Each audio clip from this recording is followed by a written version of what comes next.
पांडुरंग हरी वासुदेव हरी। माऊली, मंगलवेढ्याला श्यामा नावाची एक स्त्री राहत होती। तिचा व्यवसाय होता नाच गाण्याचा।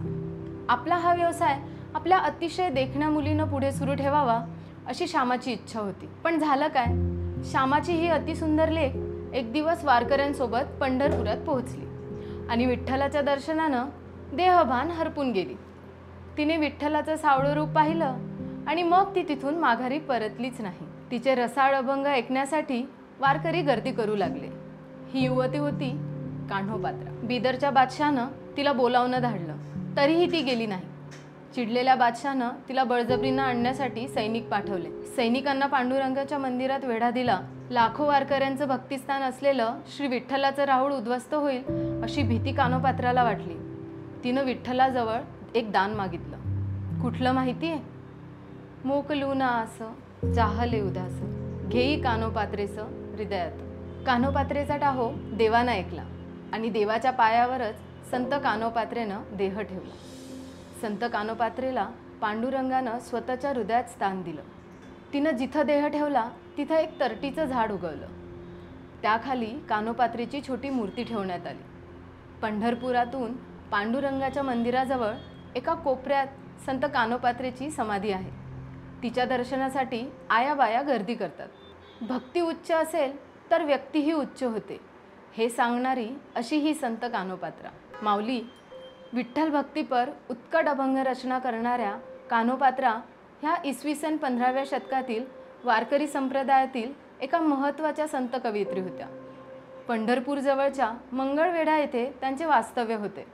श्यामा नावाच्या अतिशय धनवान रूपसंपन्न गणिकेच्या पोटी संत कान्होपात्राचा यांचा जन्म झाला।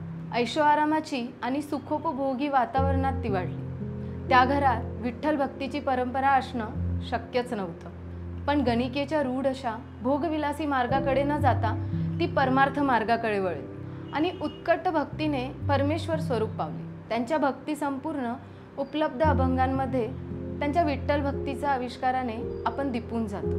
आपलं सगळं अस्तित्व विठोबाच्या पायी समर्पित करून ती त्यांची दासी झाली। कान्होपात्रा स्वररचित अभंग गाऊ लागली आणि तिचा स्वर्गीय आवाज ऐकून हजारो वारकरी तल्लीन झाले। तिथे येणारे सारे विठ्ठलाच्या प्रेमामुळेच येत होते। त्या अभंगातला भाव त्यांच्या हृदयाला भिडला। कान्होपात्रा दिवसातून 2दा विठ्ठलाचे देऊळ झाडून पुसून लख्ख करत असे। पहाटे आणि रात्री ती देवासमोर नृत्य आणि भजन करी। मूळचा ओढाच परमेश्वराकडे असल्याने तिच्या ध्यानी मनी विठ्ठल राहू लागला। मन त्याच्या चरणी एकाग्र होऊ लागले। त्याची भेट व्हावी म्हणून तळमळ होऊ लागली।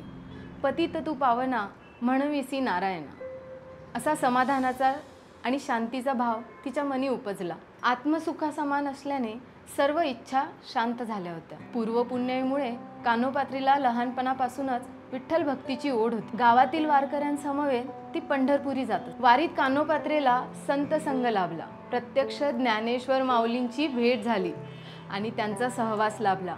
या संत संगतीमुळे ती पुरती बदलली आणि तिच्या आयुष्यात सुद्धा अमूलाग्र बदल घडला।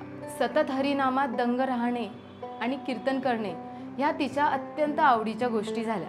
बिदरच्या बादशहाने मागणी घातली म्हणून संत कान्होपात्रा यांनी पंढरपूरला विठ्ठल चरणी डोके ठेवून प्राण सोडले।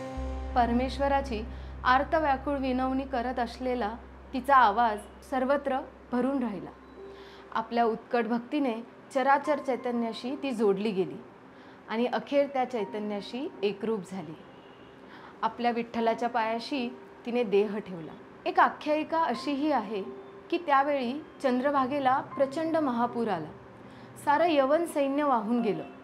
विठ्ठल मंदिरही जलमय झालं। चंद्रभागेतल्या एका खडकाळ जागी तिचं शरीर अडकलं। मग ते महासागराच्या खोल तळाकडे चंद्रभागेने वाहून नेलं। दुसऱ्या दिवशी पूर्ण ओसरल्यानंतर तिचा मृतदेह त्या खडकाळ जागी काही काळ पडला होता। तिथे एक तरटी वृक्षाचं रोप उगवल्याचं आढळलं। तो अक्षय तरटी वृक्ष आजही कान्होपात्रेच्या विठ्ठल भक्तीची ग्वाही देत आहे। बोला पुंडलिक वरदा हरी विठ्ठल, श्री ज्ञानदेव तुकाराम, पंढरीनाथ महाराज की जय।